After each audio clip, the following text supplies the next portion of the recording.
So, this is a thing that I'm actually doing. I actually kind of planned on doing this whole podcast kind of thing like about a year and a half ago. So, 2022, might as well now.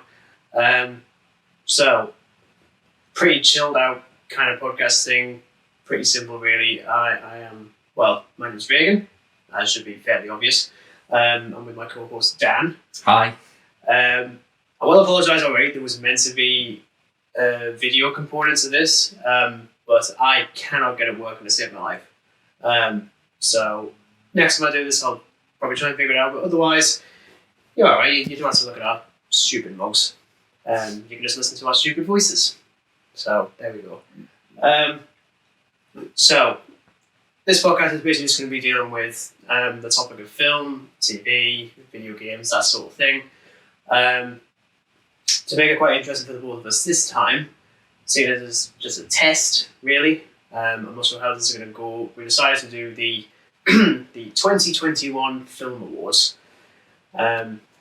Despite the fact that I kind of hate audio ceremonies for films, but I just thought it would be a bit of a laugh. And because we differ a little bit when it comes to definitely to films and whatnot, so I thought it could be quite fun and see how many hot takes we've got. I'm aiming for at least one. At least one. So I'll do a quick rundown of the awards that we've got. Yep. Mostly positive, quite frankly, because I cannot be bothered to talk about bad movies in this regard. One of them that is on this, I am never going to talk about again.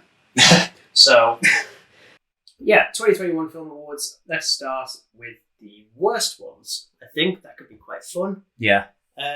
We'll start with the biggest disappointment. So, as I say, really subjective. This just comes down to a film that we're probably really anticipating seeing, and then we see it, and it's not that good. I'm going to start with Dan. Well, I didn't see this film in cinema. This was sort of one of those direct to Netflix kind of films. Now, as you know, I'm somewhat of a horror fan. I like to binge watch a load of horror films out there. So, And Netflix often have, the odd gem amongst their mediocre to average horror films. But this horror film, called Aftermath, has got to be one of the lamest, dullest, and quite frankly, just an inexcusable film. I don't think I've heard this one. I don't think I have. It is absolutely awful. The general sort of plot is there is this married couple and their marriage is failing, and to sort of revive it, they go into a house. Now, it's one of those standard sort of, people are killed in this house that they move to sort of thing. But it is just really poorly put together. There's no chemistry between the characters. They're super unlikable.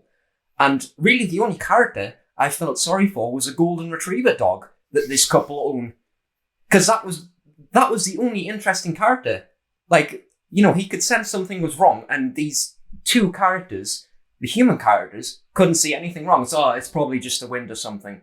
And the worst part about the film, in my subjective opinion, is the runtime.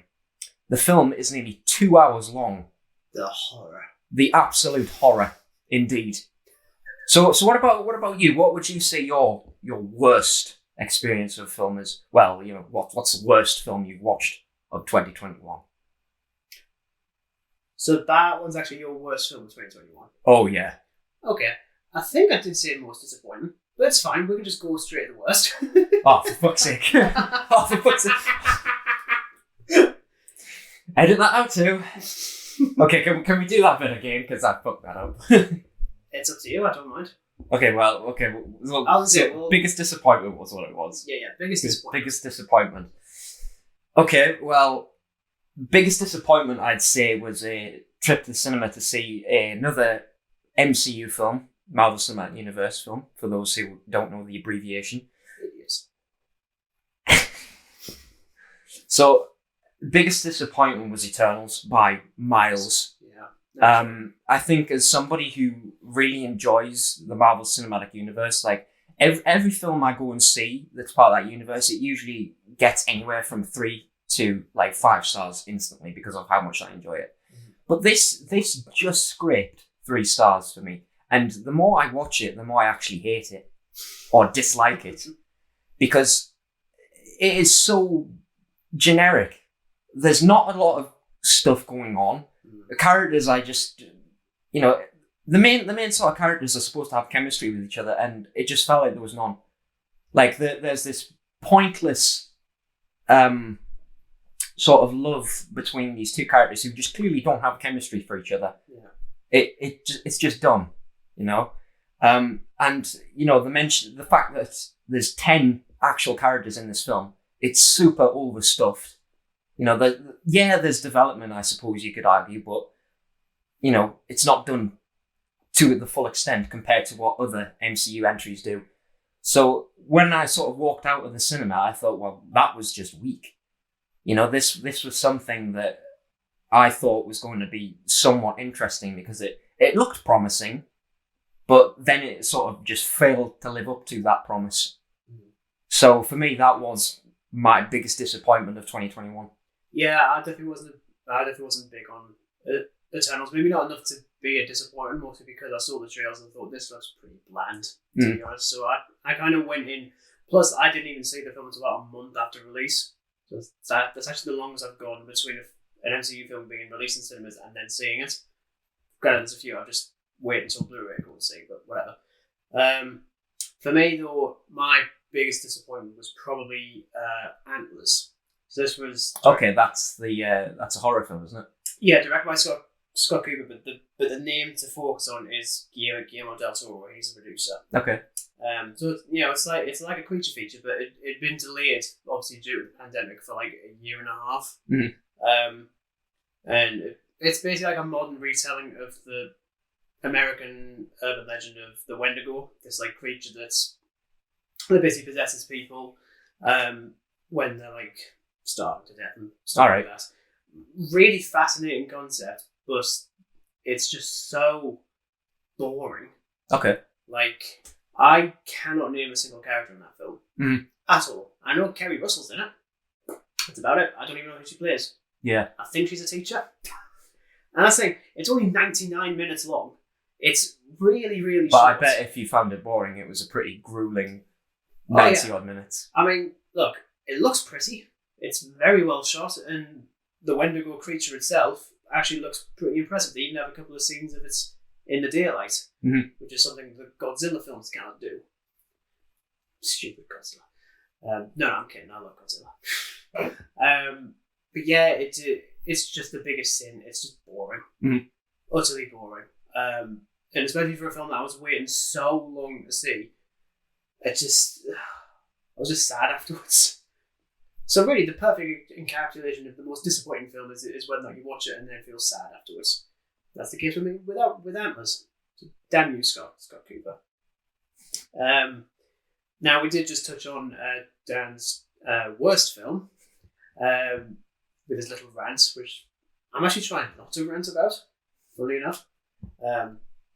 But yeah, we're going to talk about my worst film. Little bit of background. I'm hoping that this podcast can turn into like reviewing movies and stuff like that. That'd be quite fun. I quite enjoy doing that. I am never going to review this ever. I'm not even going to talk about it again. This is the only time I'm going to talk about this absolute abomination of a film that was announced on my birthday in 2019, and I've been dreading its release ever since. And that is Home Sweet Home Alone. The Disney Plus. Yeah. Yeah. Funny bit of trivia, there hasn't been a theatrically released Home Alone film since the mid-90s. Gotta wonder why. Because the first two were perfect. Even the second one, I actually really love the second one a lot. There's some humour in that. In particular, the scene with the bricks. I cry with laughter at. It's beautiful. So how come these two perfect films can't live up to this new film you've mentioned? Lack of Christopher Columbus, or Chris Columbus, not Christopher Columbus because he's dead, and the lack of Macaulay Culkin because he turned to the dark side for 20 years or something.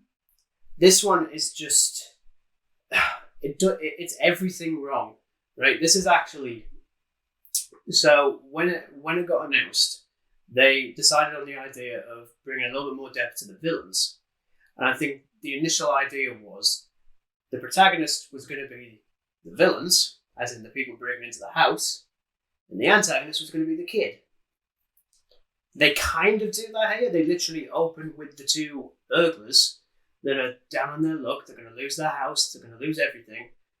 And they're missing a very expensive doll that they were going to sell. And they reckon that the kid that lives nearby, who was actually one of the kids in Jojo Rabbit, which I haven't seen yet. Just like that. Apparently he was the breakout in that. They reckon that he's stolen the doll. I don't mind spoiling this because I'm telling people to not watch it. So they do break into the house and he fights back. And it's just uncomfortable. Mostly uncomfortable, especially when you realise he didn't actually steal a doll. No one did. And they literally have a line where they say, "Oh, if we knew you were home alone, we wouldn't have broken into your house." Like, oh goodness. Kevin's brother Buzz is in this. Right. He's actually in this. Pointless. Utterly pointless. So as a generic sort of summary, it's just a pointless film in your mind. It's utterly pointless. It's the exact reason why I didn't like the remake of The Lion King, which up until then was the worst film I'd ever seen in my life. So congratulations, Home Sweet Home Alone. You've actually beaten The Lion King. Like live action one, we should probably Yes. I was going to say the original one is my favourite film. Fight me. Screw that film. Never talking about it again. Don't want to. Not unless you get me really, really, really drunk. I've said it on camera now. It's probably going to happen. Well, I've said it on the mic, not the camera. The cameras aren't working. And then the final negative one is 2021's most overrated film. Now, as I say, this is pretty subjective. The film doesn't have to be god awful. In our eyes, it just has to be one that we've watched, probably not thought much about, and then other people have just heaped a lot of praise on us. I'll go with mine. Yeah. Because that one might be interesting. It's actually the Ryan Reynolds comedy film, Free Guy. Okay. Again, that landed on Disney Plus, didn't it? Yeah, it was in cinemas for a bit. Yeah. But then it came to Disney Plus. Now, look, it's not bad by any means. It's just a very average affair, really. Yeah. Like, it's just Ryan Reynolds doing his shtick, and I'm not going to lie, I'm kind of sick of it at this point. It's basically just Deadpool light. And even then, I don't even like the second Deadpool. I think it's rubbish. But,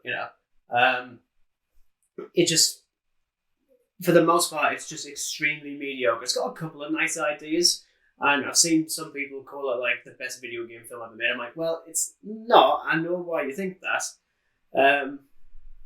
But the amount of people I've seen like calling this like one of the best films of the year, and the amount of money it made as well, it made nearly $500 million.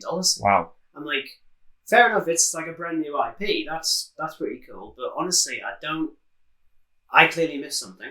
Like, I've spoken to loads of people who do really like this one, and I'm just like, really? Again, it's not a bad film. That's why, that's why I'm not trying to rip into it. I've seen far worse, especially this year. My God. But it just, I don't know. I don't get it. Yeah. I don't get it at all. I don't know if you saw it. I've seen. I haven't sat down and watched the film, but I don't really intend to, because I kind of think that Ryan Reynolds is, I like Deadpool, but I don't think I could go sort of watch another film that he's in, because I kind of feel like he plays himself a lot. Like he does the same comedic like shtick all the time. Yeah. So that's sort of why I haven't stuck to it, really. Yeah. So that's my little rant on Free Guy. What about you? Now, this isn't because it is a terrible film. It's sort of average. I'd honestly, and I hate myself for saying it, but honestly, Black Widow. I thought, it was. I loved the film, But my goodness, after a week of release, like, people would just not shut up about it. And rightfully so. But you know that there's other films to look forward to. Mm-hmm.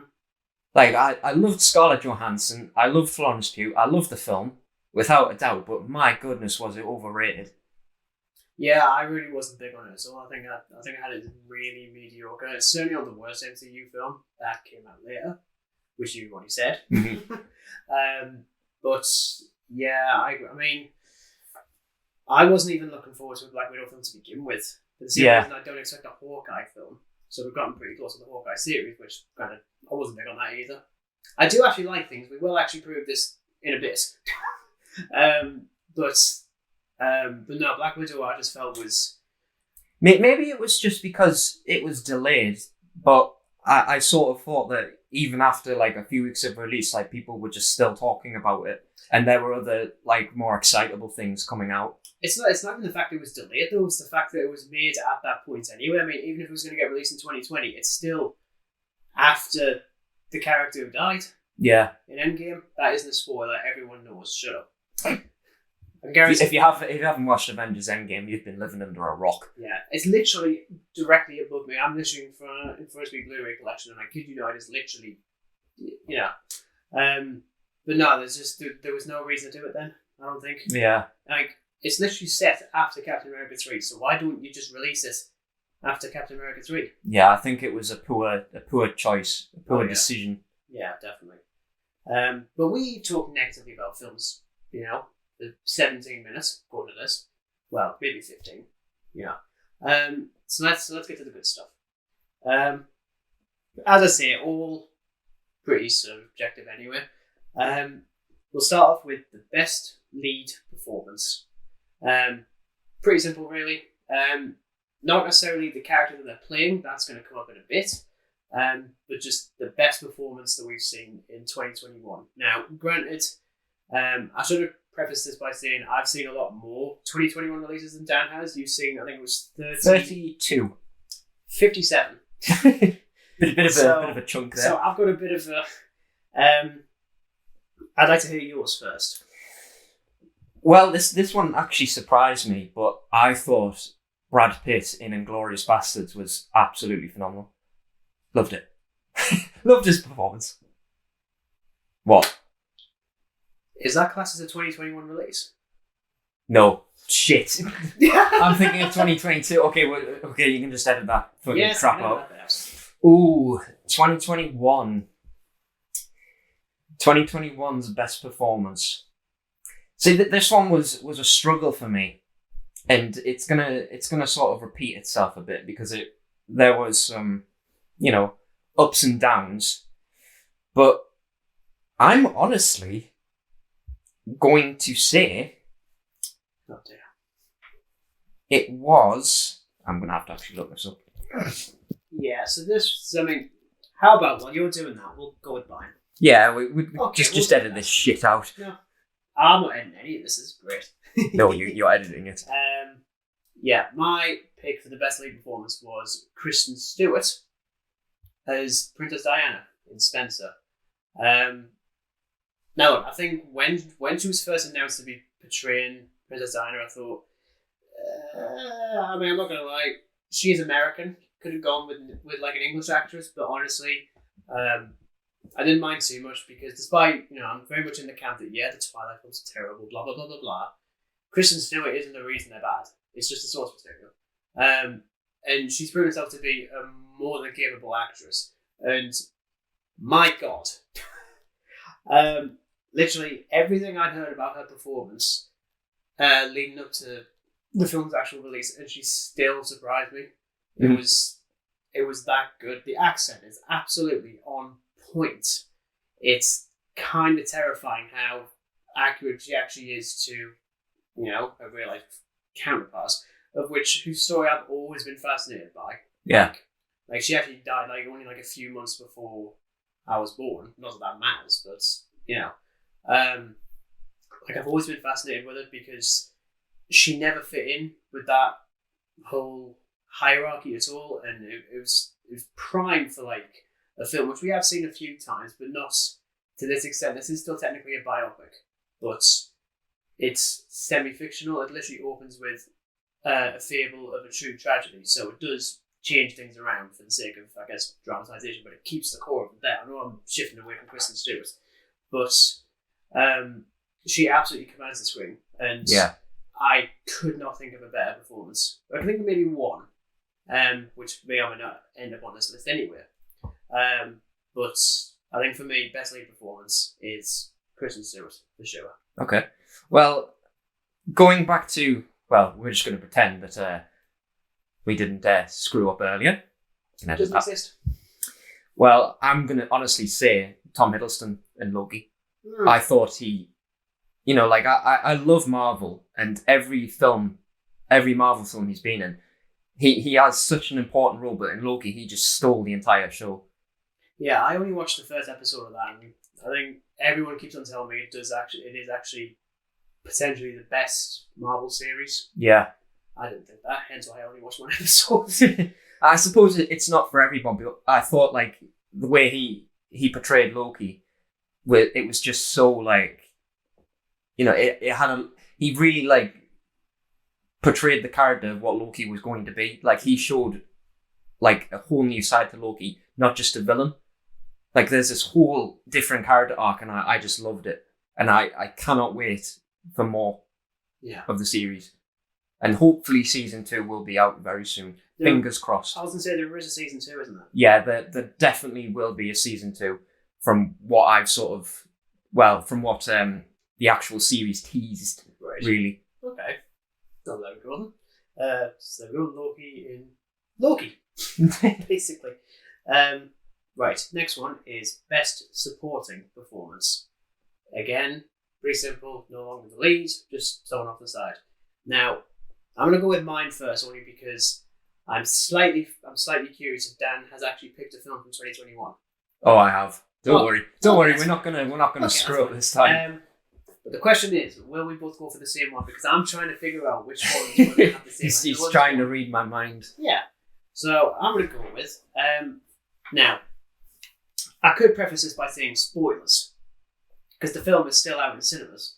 But seriously, it's a month after. If you haven't seen this and you don't know what the internet is, well, congratulations, I guess.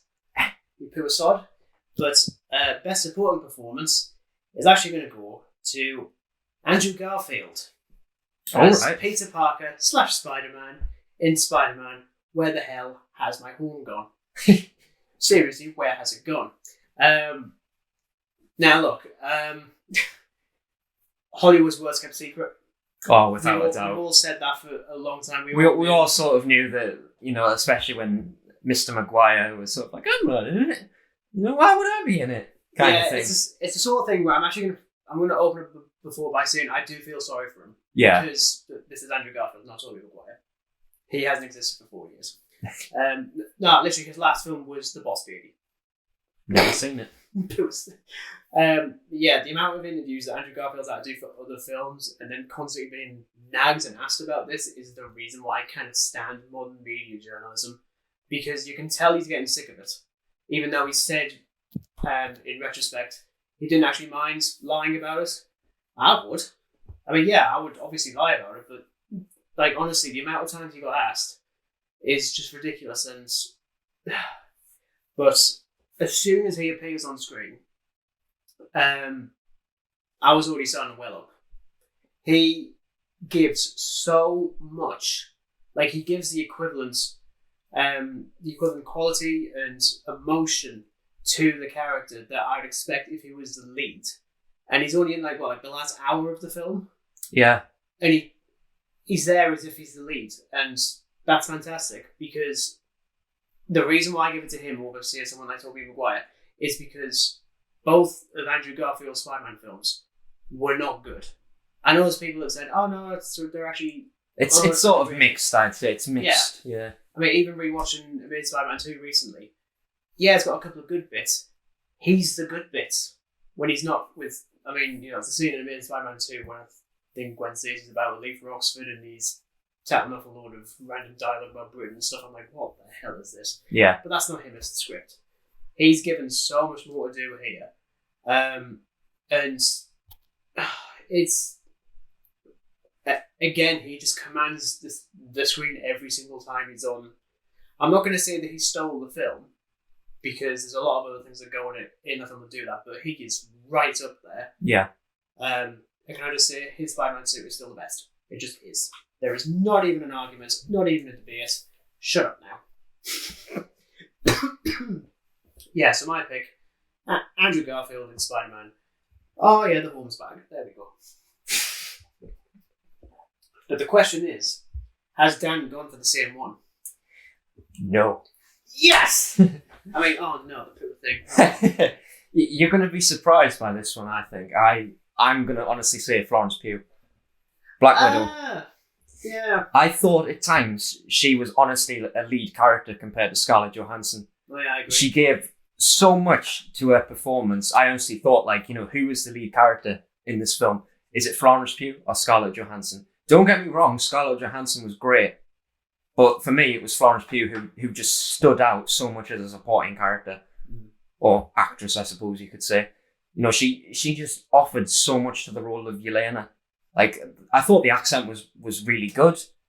I thought that, you could tell that there was conflict between the sisters. It was a believable story, believable action she did. Everything about her performance was just epic, really. Mm-hmm. So I'd hands down, it wasn't even a tough choice, I'll be honest. I just knew it was going to be Florence Pugh because she just stole it for me. Kind of says a lot how you can give that to you can give that award to the film that's, certainly quite overrated, but you can't deny that. I mean, even I agree, Florence Pugh in that film was magnificent. Yeah, easily absolutely. The best thing about that film. Just not enough for me. But both Marvels, so there we go. Right, now. I already know that Dan struggled with this one, so he's already kind of cheated. Again. That is Best Performance Debut. So, pretty simple. I keep on saying that. Eventually we'll get to an award that's pretty difficult. It's not really. Just simply down to the actor who gave the best performance in their very first actual performance of 2021. So they haven't appeared in anything prior, or if they have, it's minuscule. So I'll go with mine first. Yeah. And I apologise if I butcher your surname. It's pretty. It's a pretty simple one, but best performance debut is Rachel Ziegler in West Side Story. Okay. Now, if there was a video component, you'd be able to see that the original West Side Story is on the shelf, but you can't. So you can't. Now, I didn't love this film by any means. I mean, I didn't see the original West Side Story until about 2 weeks ago. Just thought it was quite good. But I do actually prefer the new one to the original. There was already a big debate with me and my partner about whether the things that the new one does is actually worth it and whatnot.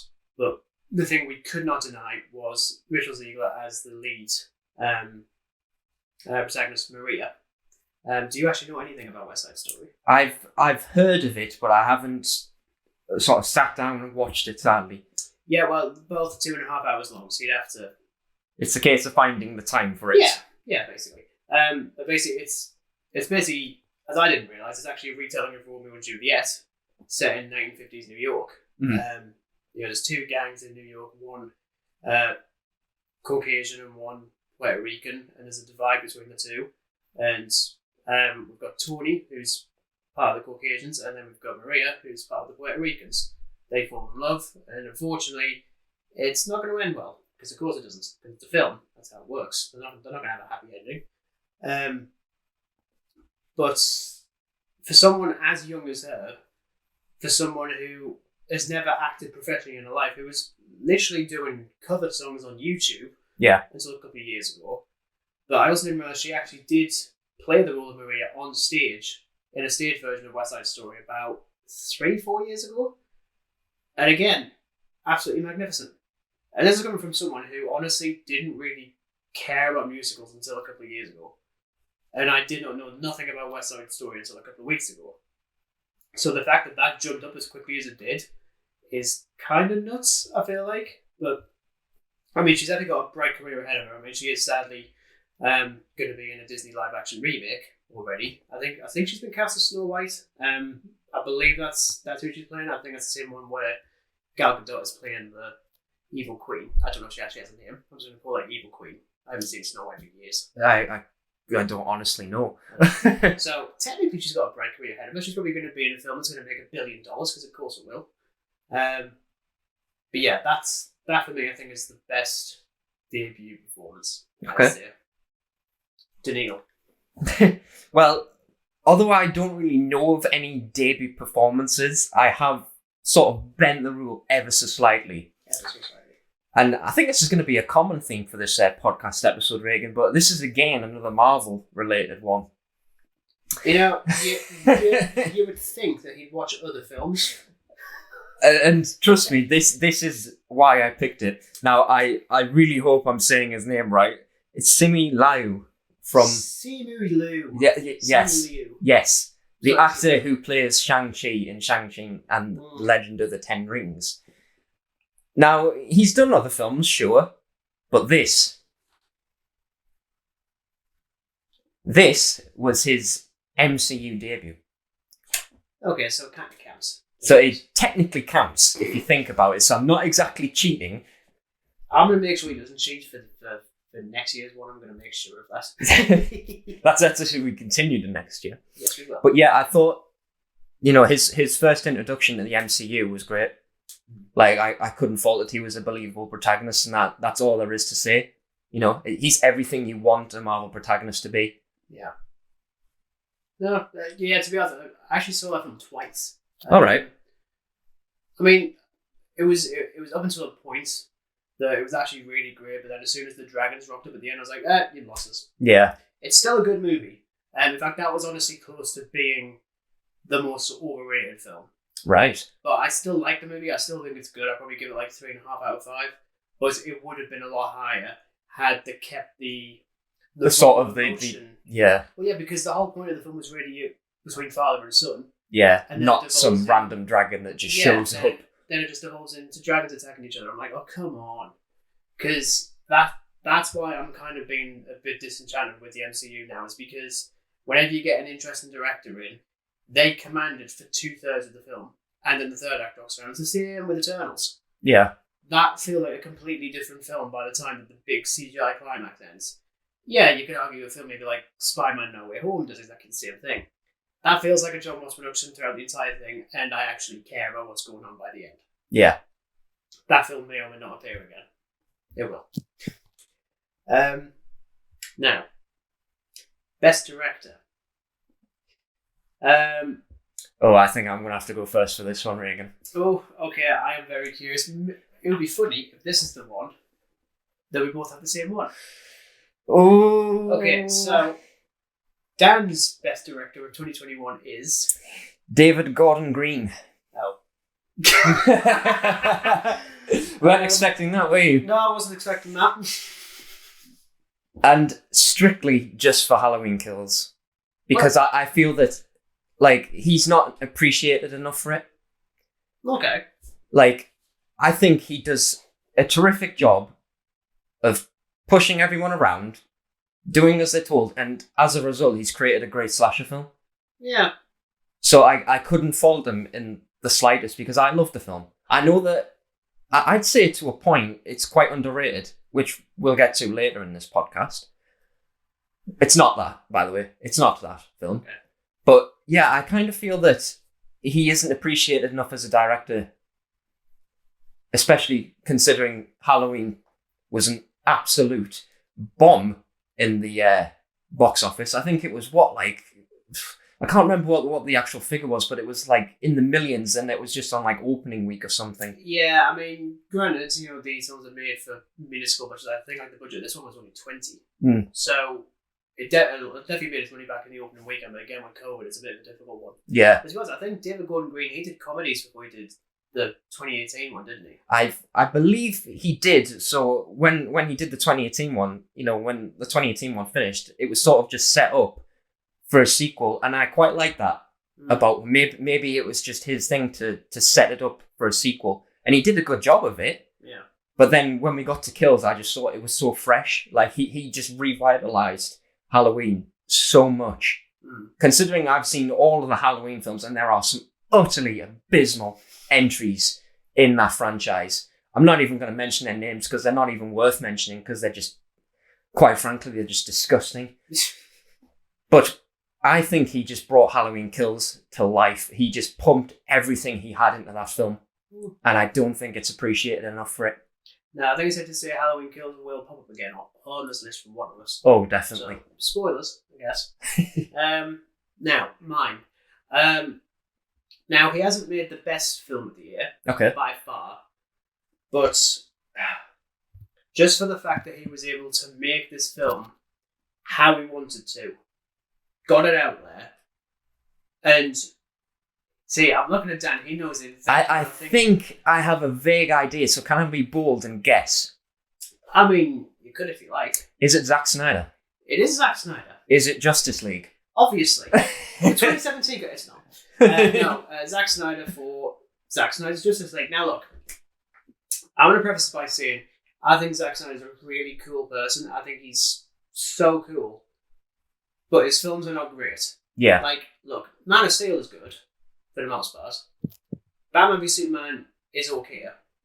Like, I'm not, like, honestly, I didn't even fanboy at the fact that this film even existed. Like, I hate the 2017 one. It's embarrassing. Yeah.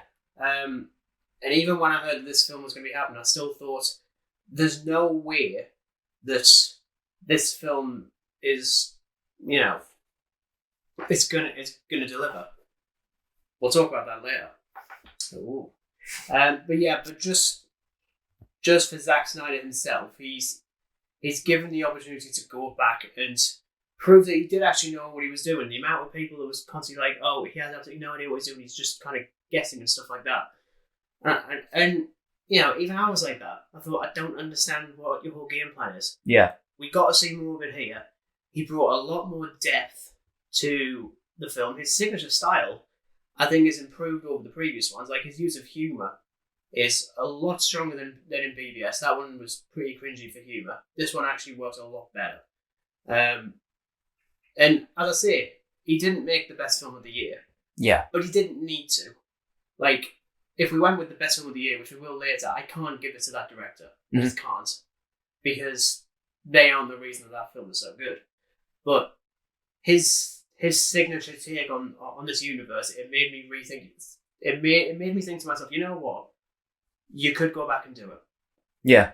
Granted, I know we won't. I know people like Ben Affleck won't do it. That's fine. We don't need that. But for what we needed for this film, it just felt like the perfect redemption for a director. Yeah. Almost.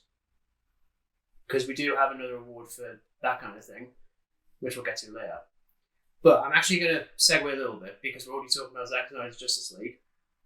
I'm actually going to move down a bit and go with the best experience. Ooh. Which is Zack Snyder's Justice League. Again, not the best film of the year. But why do I go with that? Because after watching it, I was annoyed. Utterly frustrated at the fact that this was an entirely different film to what we got previously. And I just thought to myself, I hate studios. I actually hate them now. And I even recontextualized my thoughts on streaming. Like, you know, obviously with COVID, a lot more of my films have been through streaming, because occasionally it's a lot more convenient. Yeah. And we don't have HBO Max in the UK. As you can tell, we're in the UK. The accent probably gives it away. You probably cannot understand us if you're from America. The 7 people that are probably listening to this. If not less. Fine, 4. 4 being probably close family members and friends. Maybe. Maybe. They probably won't want to. But just being able to sit down and say to myself, this film exists. This film actually happened. And it actually exceeded all of my expectations. It was a lot better than what I was expecting. Again, I wasn't looking forward to watching it. Yeah. I thought to myself, yeah, it's 4 hours long. Does it need to be? Yeah. Because even if Snyder got the chance to do this film the way he wanted back in 2017, it would not be this. Yeah. It probably wouldn't even have got to 3 hours, because we didn't have Avengers Endgame at that point to prove that you could do it. But just, especially on rewatch, And I was like, this is just perfect. Again, it's not the best film of the year. It's got issues. The epilogue towards the end is kind of pointless. Some of the CGI sticks out almost as bad as... A bit like a Saw film at times, A bit like a Saw Steppenwolf. And honestly, there's bits of the 2017 version I do actually prefer. I'm not going to say what they are because I'm going to get lynched if I say anything otherwise. But yeah, for me, best experience in a film, despite not being in a cinema, so I don't know if that's cheating, is Zack Snyder's Justice League. The Dan.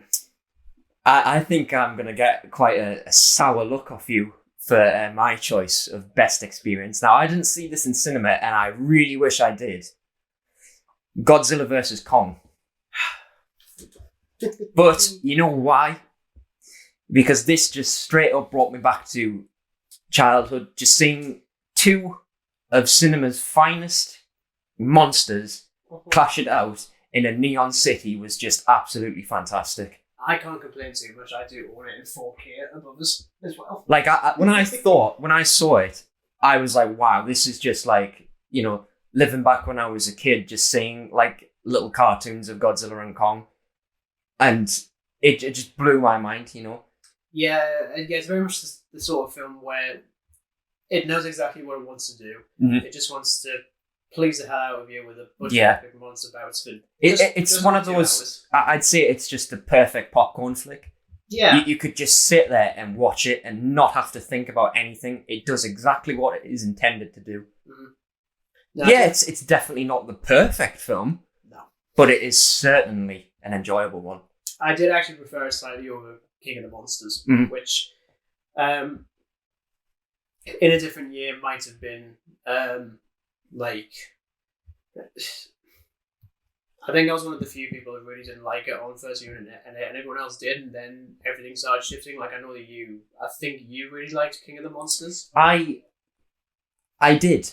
Yeah. I did, but that's just because I haven't seen a lot of like the older sort of Godzilla films. I've subjected so many of those to me last year. Like literally loads. I've actually got the Criterion collection for the Showa era, so like all the 15 films. I think in truthfulness, I've only seen the very, very old Godzilla versus Kong, and I think it's titled something totally different. I think it might be like King Kong versus Godzilla or something. It came out in like 1960 something or 1962. Yeah. The original one. So that's the only old thing I've seen. So maybe I just preferred King of the Monsters because it was, it was just a big battle with CGI monsters, rather than this dated like rubber suit thing. Yeah, I mean that one's got terrific visuals, as does even Godzilla vs. Kong. Some of the bouts in that is awesome. And I'm not going to lie, I still laugh really hard whenever I see that brief shot of what appears to be Godzilla laughing at Kong when he falls over. It's just a weird close-up and he's just laughing and it's like, what? Yeah. Like, I don't know if I like this or not. It's so weird. But yeah, I think in terms of best experience, I think Godzilla vs. Kong is probably up there for a lot of people. Now, going back to the director side of things, now again, this is probably best director debut. Now, in reality, there's actually quite a few films I saw in 2021 that weren't the debut. There were some, but more so films from last year that sort of carried over into this one. My pick, the best director debut, is Mike Rianda for The Mitchells versus the Machines. Okay. I don't think you've seen this. I haven't even heard of it. It is one of the finest animated films that I've seen, full stop. Okay. It's on Netflix, you can watch it there. But it's from the same people who did Spider-Man Into the Spider-Verse, which he hasn't seen yet. No, it's terrible. I really need to sit down and watch It's it. beautiful. Well, I mean, it's terrible. The fact I haven't watched it. You're right. Granted, it's also the same animation studio that did the Emoji Movie. Oh, goodness. Different entirely, so it's fine. We don't mention such slang on this podcast. This is such a unique film. For one, it's unbelievably hilarious. Like I was in tears with laughter at points. And I didn't watch a single trailer. I knew nothing about this other than it's basically a dysfunctional family had to survive an incoming apocalypse by an artificial intelligence voiced by one Olivia Colman, Right. who wants to subjugate the whole of humanity. It's beautiful. It's honestly beautiful. It sounds like an enjoyable. Oh, it's so funny, and it's actually got really good commentary on modern technology and how we're kind of addicted to it, and it's going to be our downfall. Maybe it is, I don't know, but we've also seen the Terminator, so it's kind of we've seen this theme before, but not like this. Mm-hmm. I think Mike Rihanna did such a good job, and it's weird to talk about directing in an animated perspective because you can argue you've got slightly more free reign over us, but I think for what he wanted to do, plus Phil Lord and Chris Miller involved in this, because of course they are. I'm pretty certain they are. God, I really hope they are now. I'm feeling bad if they're not actually involved in this because it does feel like something that they do. While Dan tells me what his is, I'm just going to check if they are actually involved. So, best... What was it? Best director, best... I can't even speak. They are. It's fine. They are actually involved. Best director debut. Well, again, bending the rules, because I haven't watched anything with a director who's debuted. Although it technically will count, but James Gunn with Suicide Squad, the Suicide Squad, I should probably emphasise. And why do I say that? Reagan is looking at me. Well, because it's the first DCEU film that he's directed. Yeah, okay, I'll let you get away with that. Slightly. And next year. Because let's face it, okay, the DCEU, it has its goods, but it definitely has its bads. Oh, yeah. But James Gunn, I thought when the Suicide Squad came out, I really wanted to see it in cinema. Because if you recall back to, the goodness knows when it came out in cinema a while ago. Which one? The Suicide Squad. James Gunn, yes. Yeah. So, what was it, like last summer or something? Yeah. That was the time, if you remember, I was on holiday. Oh, yeah. So I was not happy that I couldn't see that in cinema. It was sad. So I only recently just watched it, and I love it. I absolutely love it because I suppose I see why people don't like it.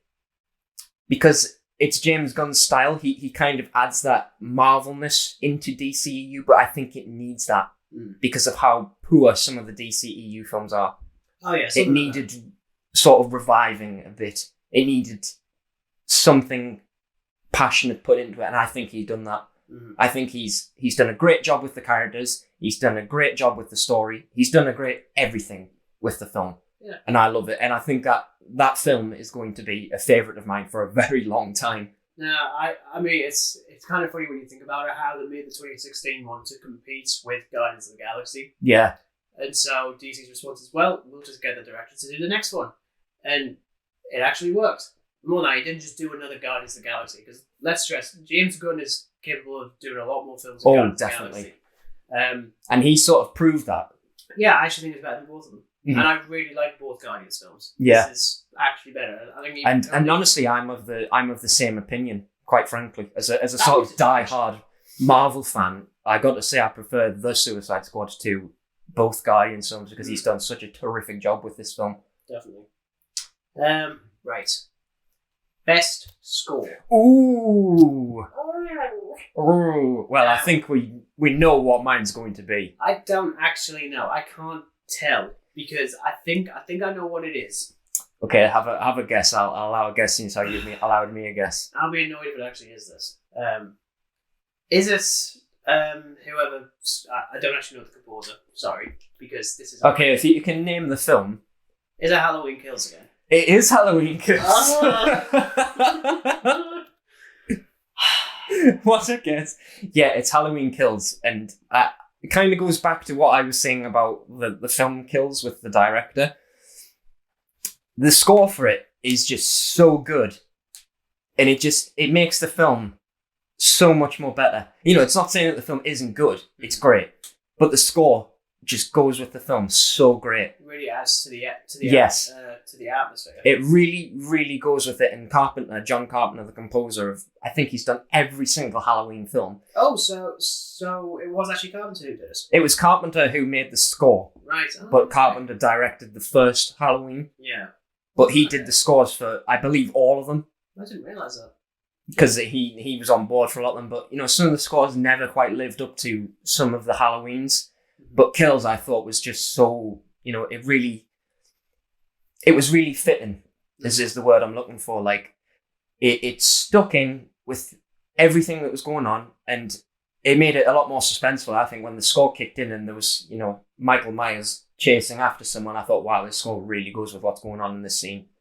Like, you know, the weaker parts of the film, it really uplifted it. So you're not sort of like trying to think of the bad things with the film, but you've got that score playing in your head over and over, and it's just like, wow. Yeah. You know, I feel like I'm so stuck in with what's going on because of this score. Nice. And funny thing, I actually got the score before I went to see the film. See, I can't do that. There was actually a really interesting conversation that me and my partner has, because she doesn't really listen to film scores that much. It's mostly just she's not like us. No, but she listens to like classical music and actual songs and stuff. So she actually questioned, do I prefer listening to film scores after I've seen the film? Does it make it better?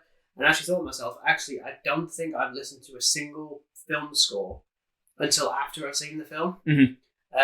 I think the closest was actually the 2017 Justice League. Right.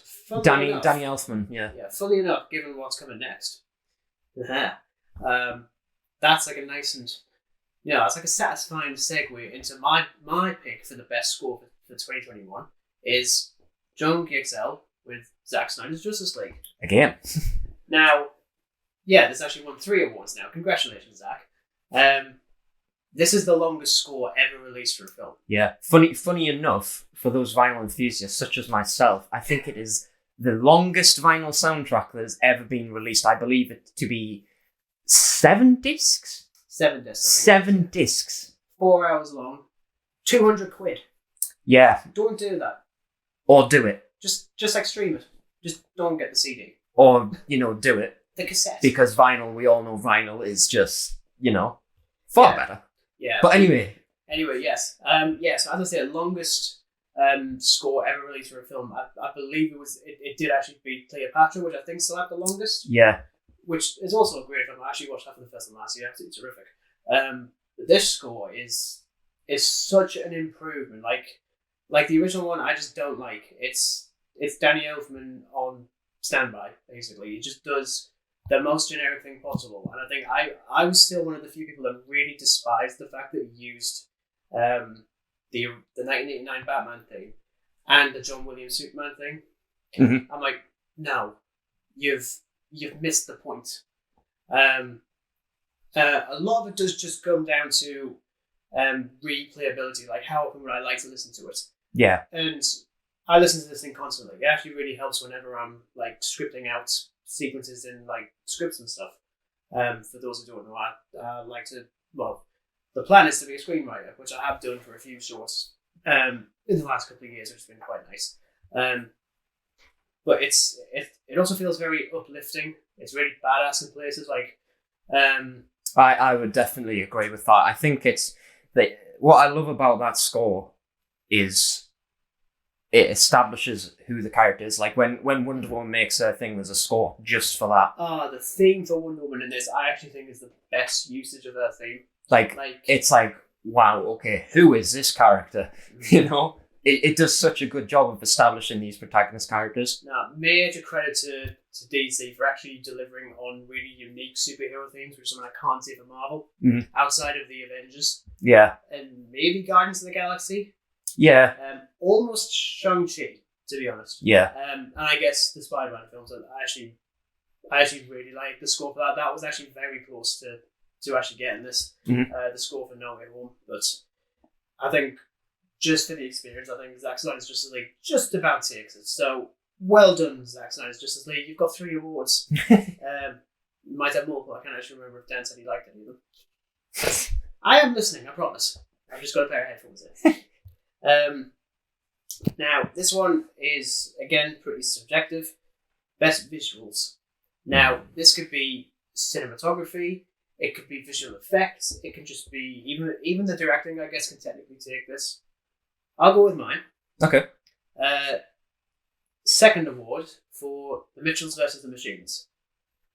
For the same reason why Spider-Man Into the Spider-Verse would get this if it was 2018, because there is no other film that looks quite like this one. Yeah. Especially in 2021. It is incredibly distinct.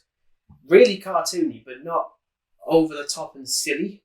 It's still got a little bit of realism to it.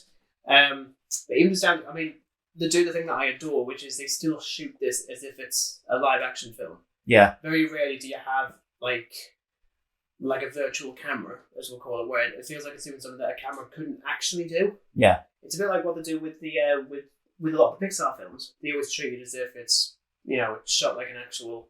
I believe Brad Bird did that with The Incredibles. He shot it as if it was A live action. Yeah, and I actually think that's the way to go. Personally, you know, that's probably a hot take. I don't know.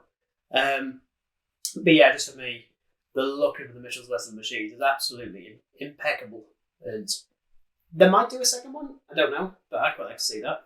You never know. Mohawk. Mohawk. Doesn't have a mohawk, but you know, whatever. Used to have a mohawk. Mm-hmm.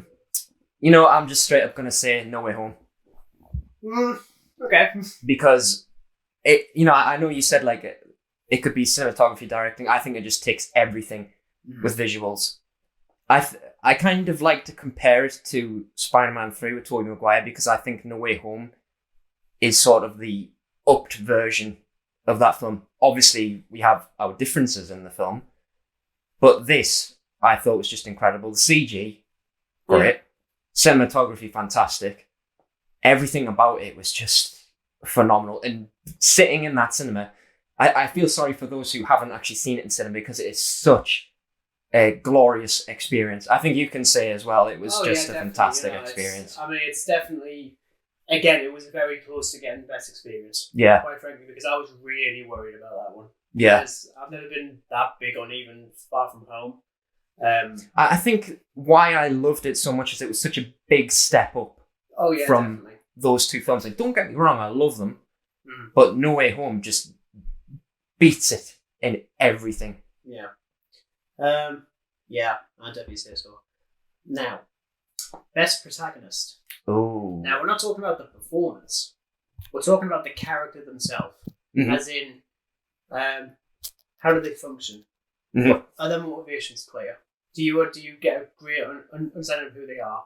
And is their arc satisfying? This one was very, very difficult. It was for me too, yes. We have just spoken about this. So I'm actually going to go with Peter Parker / Spider-Man, Tom Holland one. So Tom Holland's variant of Spider-Man. Yes. Yeah. In Spider-Man No Way Home.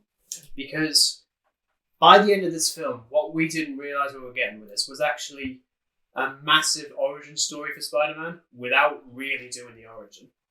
Like, going from his first appearance in Captain America Civil War all the way to now is the longest origin story for one superhero I think we've ever seen.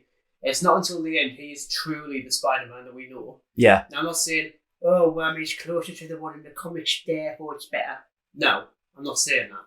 But it's easily the most satisfying that this character has been, because the stuff that he goes through in this is perfect for Spider-Man. The whole point of Spider-Man is, yes, he's always trying to juggle the responsibilities of life as a superhero and life with his friends and his family.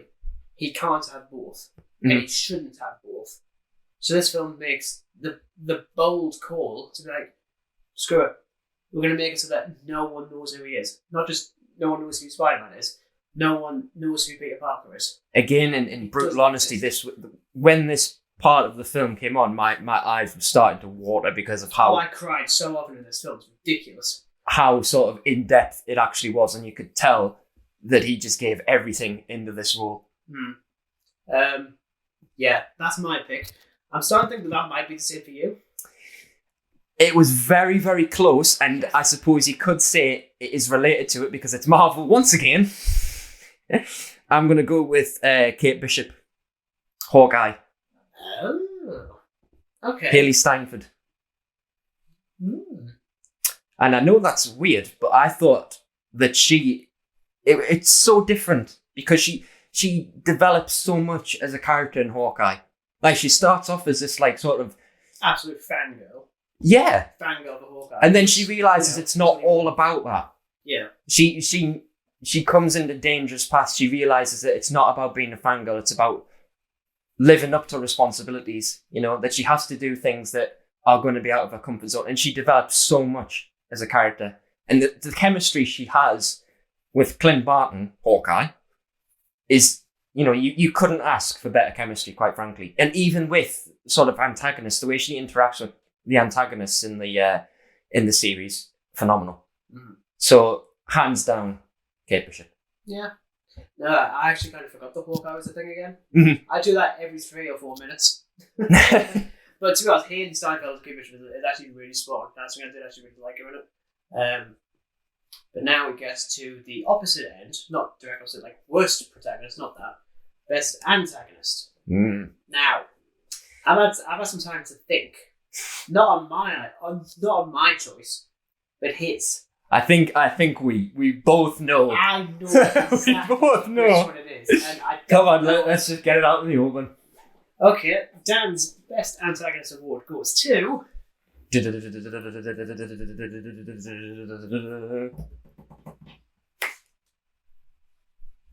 No? Yeah. I thought you were guessing. Oh, right, okay.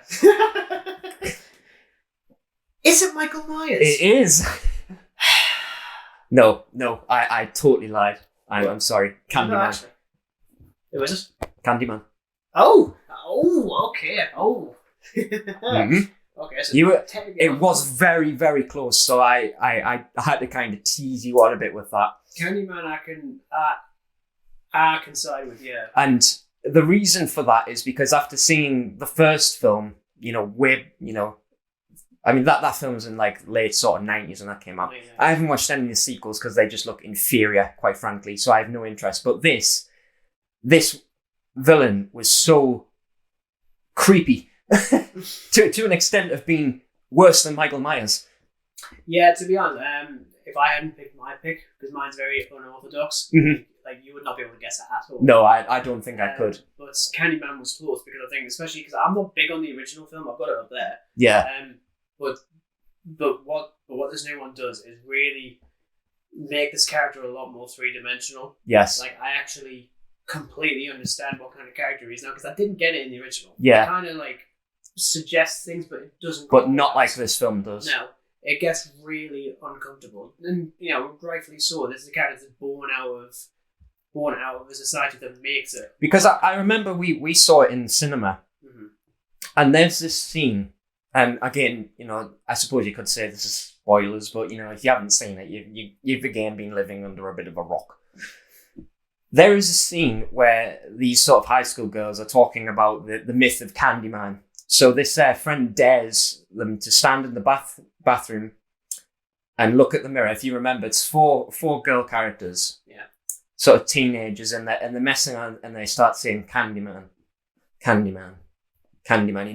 The ritual of doing it, and then out of nowhere, we see this the protagonist girl who's sort of scared for her life, and then we just see all this blood start coming in. Oh yeah. And I was so uncomfortable with it because it really, really stuck to me how creepy it was. Yeah. And I thought, okay, this is an antagonist I would not want to mess with at all. Yeah, I can definitely agree with you there. As I say, my pick is. This is probably the closest I'm going to get to a hot take in this. Okay. And I'm sorry for people who are a fan of these people in reality. I'm not. I really don't like them. I think they're completely stupid and redundant in the 21st century. So obviously this is based on real people. I'm actually going to go with best antagonist. All the members of the royal family in Spencer. Okay. Because I actually didn't realise how much I really despise the royal family. Now, I'm going to preface by saying, right, my partner's mum is a big lover of the royal family, so I'm kind of glad that we didn't go and see this with her, because I feel like she would have hated this film, because it really drills home how completely irrelevant the royal family is. Like, their customs, their methods, their style, their tone with everyone that isn't them is just really uncomfortable. And I think, in particular, Rafe Spall, he's one of the actors in it. He plays one of the butlers of the house that the royal family is staying in. He is so creepy. As in, like, he could be like a British Michael Myers, just minus the serial killer bit, because he just appears out of nowhere and just watches people. And I think that's actually the reason I give it to them, as the best antagonist, because they are everywhere. They are always watching, and it's really unsettling. And it's the perfect antithesis for the character of Diana, once again played by Kristen Stewart. Yeah. I consider them the antagonist because they're her challenge that she has to overcome to better herself by the end, and she does. She's like, screw it, I'm leaving. Yeah, I say it pretty simply, but for me, I just, again, I've never understood why people are so fond of the royal family to begin with, and now I never will be. Again, I know I'm saying this after the year that we had with obviously Prince Philip and stuff, which was, I get it, it's utterly traumatizing. I didn't think that was going to happen. Not that anyone does, but I still can't be like, oh well, that happened, so therefore I like this family now. I've never understood why we still got them in the 2020s, quite frankly. And for me, the way they're portrayed, yeah, it could be an entirely fictionalized version of how they actually were at the time. That's fine. This is the film we're talking about. We're not judging it based on reality. We're judging it based on the film itself. And yeah, if I thought of Candyman, I might have gone with that. But for me, it just sort of being so unsettling and the perfect foil for Diana, for me, as I say it, it's the royal family and Spencer. Hot take, utterly. Now, we are getting close to the end. We've got a few more. I think we've actually got 3. Oh. Yes, 3. So we're going to go with best comeback. Now, pretty open-ended. It could be an actor, it could be a director, someone who is either come back from a long hiatus and stole the show, or has come from a slew of bad films to make a good one. Pretty, you can understand it. I'm curious to hear Dan's. Well, again, it's Marvel related. This is going to be a theme for this one. Sebastian Stan, who plays Bucky, but specifically in Falcon and the Winter Soldier, because if you sort of think back, the only real glimpses of Bucky we get are in the first Captain America, Captain America: The Winter Soldier, where we establish that Bucky is in fact, he's been turned, I suppose you could say. Civil War. And the last 2 Avengers. But again, it's not as sort of current as every other character in the MCU. He's not there as often. So when Falcon and the Winter Soldier came out, it was almost like, guess who's back kind of thing. And so it was so good to see that again. Because I love him as a character. I think he's one of the most underrated characters in the MCU. Everyone kind of focuses on these top end characters like Captain America again, Iron Man, Thor. But I think Bucky is just so much better in terms of a character than those characters. Okay. Because he's got a metal arm for one. He has such a good story to him. He was everyone thought he was dead. He comes back. It turns out Hydra sort of poisoned his mind. He then gets out of this, and then he realizes, what's he done, kind of thing. And so he lives a totally different lifestyle. Yeah. So I'd have to say Sebastian Stan. Well, there we go. Now, penultimate one. I'm just trying to think which one do we go with first. I'm going to go with biggest surprise. Now, I'm fascinated with this one. So, this will go to the film where maybe the trailers weren't very good. Maybe we just didn't really care about the film's existence. And then we went to see it, either in a cinema or Blu-ray or whatever on streaming, and came out with thinking, you know what? I actually like that a hell of a lot more than I was expecting. Yeah. A lot more. I'll go with mine first. Yeah. Because This one I was not expecting to enjoy.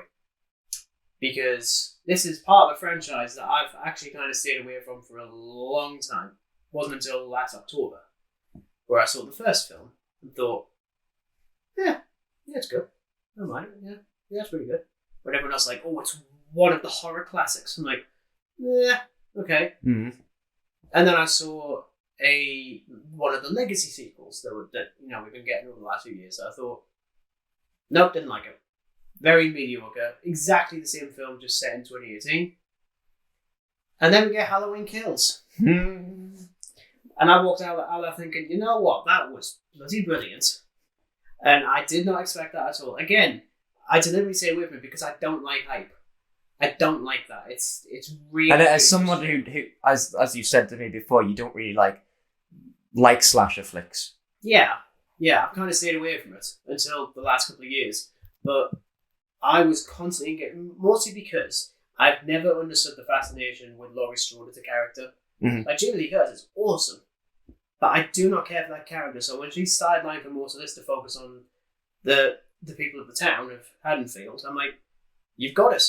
You've fixed all the issues that I had with the original. You're focusing on the other characters. You've given a little bit more depth to Michael Myers. Not a whole lot, because you shouldn't. Yeah. Leave it a bit vague. But they do that really well. The characters are a lot more fleshed out. The kills are brutal. Oof. You can see why it's from agree. Halloween Kills. And just for me, walking out of it, I think it was the best thing that came out of it was actually your reaction. Because the credits were rolling, and I said nothing. I was silent until about halfway through out. This and really like, oh god, you're not going to like it. So I was like, I really love that. And you're like, what? And, I'm not going to say credit for this, but I'm fairly certain that you watching it a second time with me actually improved the feelings. It did. It made me like it so much more. Because when I first watched it, I was sort of like, it's not bad, but it's not brilliant. But then seeing it on second time, I thought, okay, this is superb. But is that one your biggest surprise? No. Get it. Surprisingly not, because I know we've had Halloween a lot this one, but trust me, it was close. Mm-hmm. But my biggest surprise was actually Fear Street. Yes, Fear Street.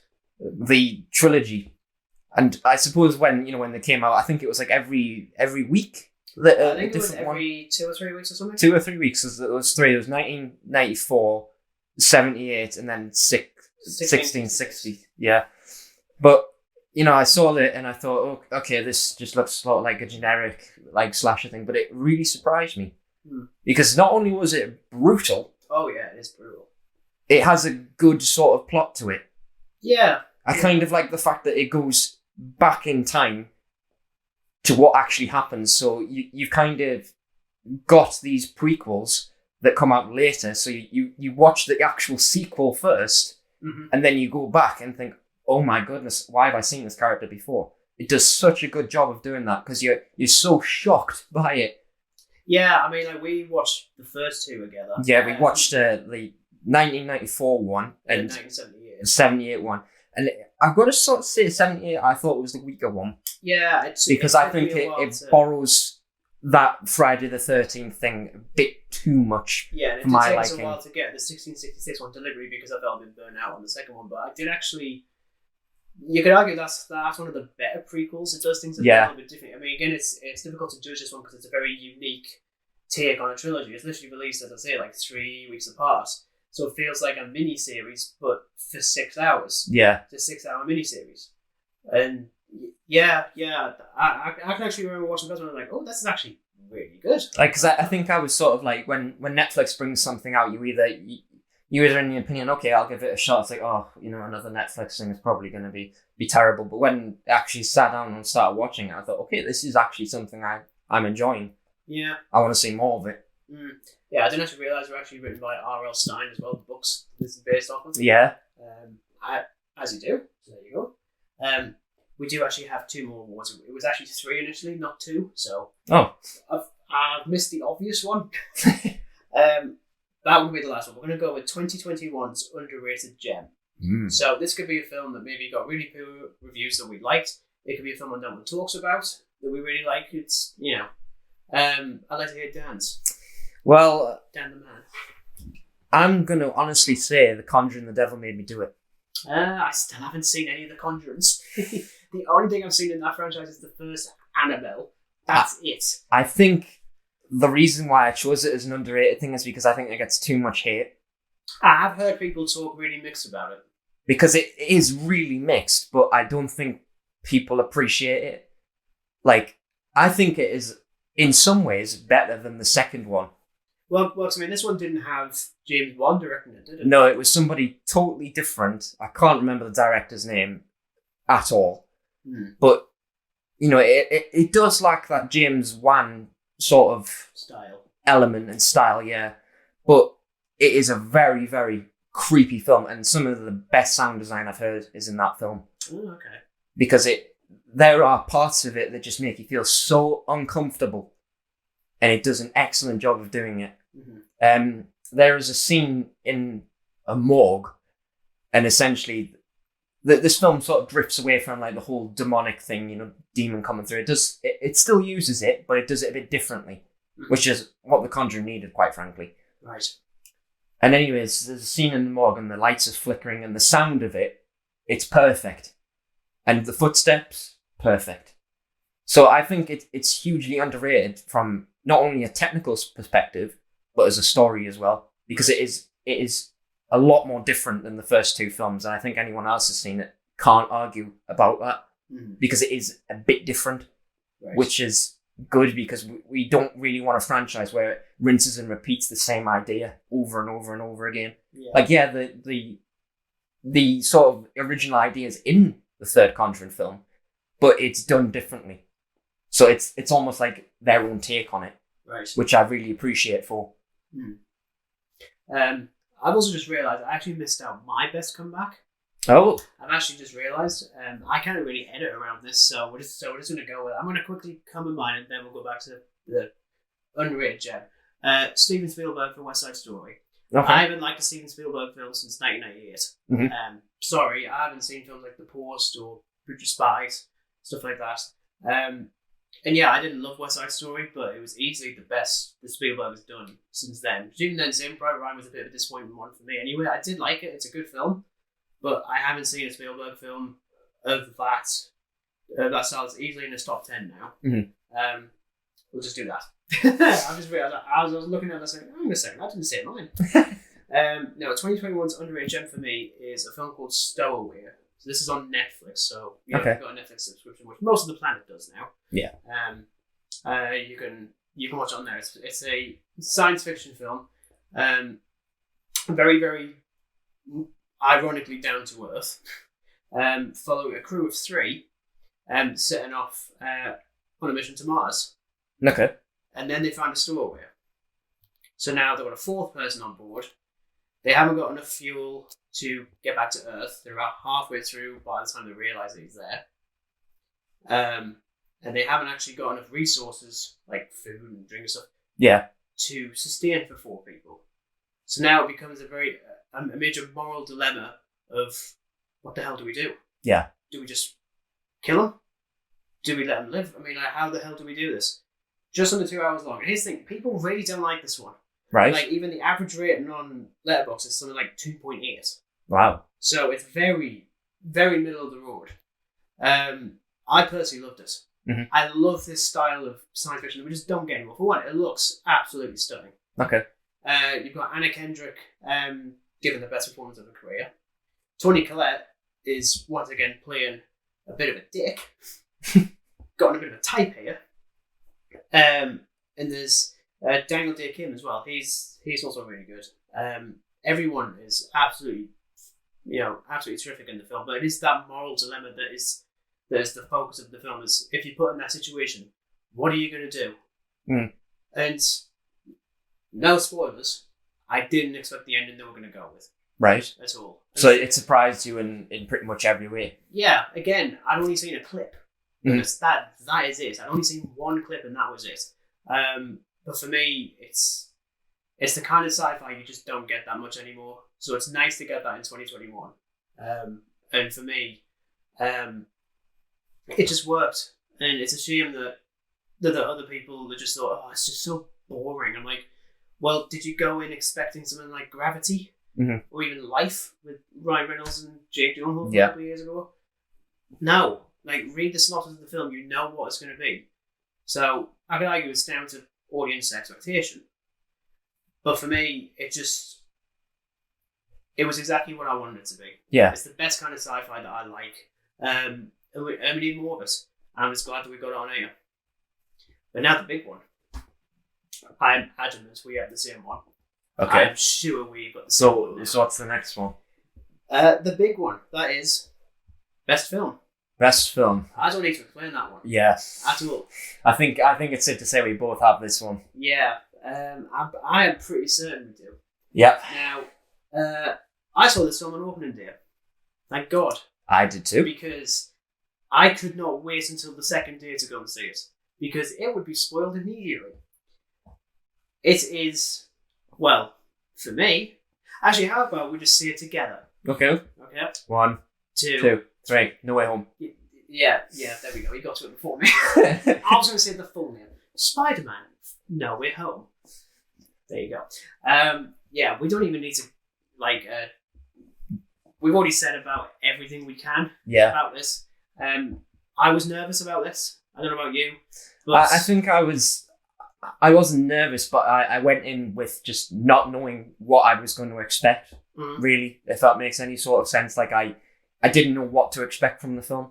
Yeah, I think as soon as we saw the first trailer and Doc Ock was there at the end, I was like, you better be careful now. Yeah. Because whilst my worry, I don't know about you in particular, my worry was that it was too many in-depth characters in one film. Oh yeah, I mean, let's face it, the worst of the Spider-Man films, maybe Spider-Man 3 and Amazing Spider-Man 2. Mm-hmm. What are their biggest issues? Too many villains. 3 villains in each.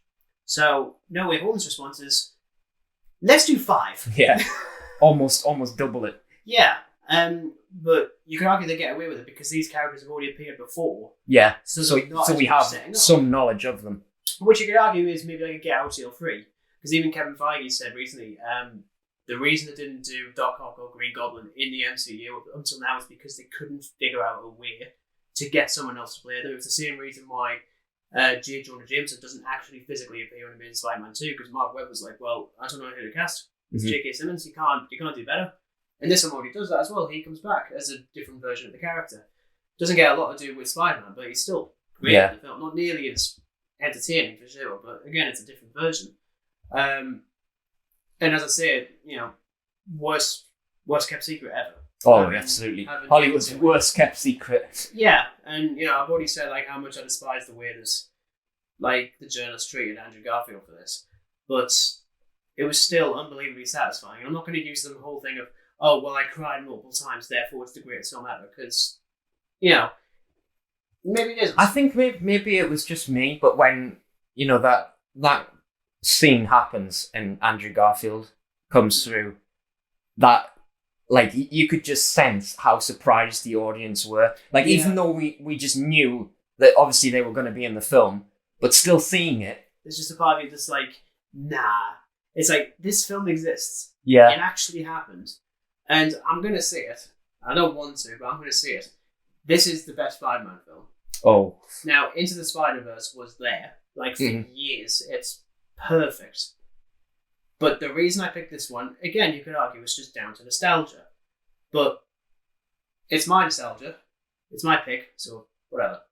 But that shot of seeing all 3 of them together about to face off against a whole bunch of villains is beautiful. Yeah. And again, I cried because I just didn't think there was a world where this was going to happen at all. Are there any negatives to this film? Yeah, if I'm completely honest, Lizard's a bit redundant. Yeah. And while I understand it, I can tell that Thomas Hayden Church and Rita fans were not on set. Again, COVID. But for the most part, the film doesn't look like it was shot during COVID. It's actually pretty well done, to be honest. But for me, the conclusion is perfect for this character. Absolutely. And maybe there's a couple of things I might wanted to see, but for what this film needed to be, which again I was really worried about because the cliffhanger for Far From Home is also perfect. It sets up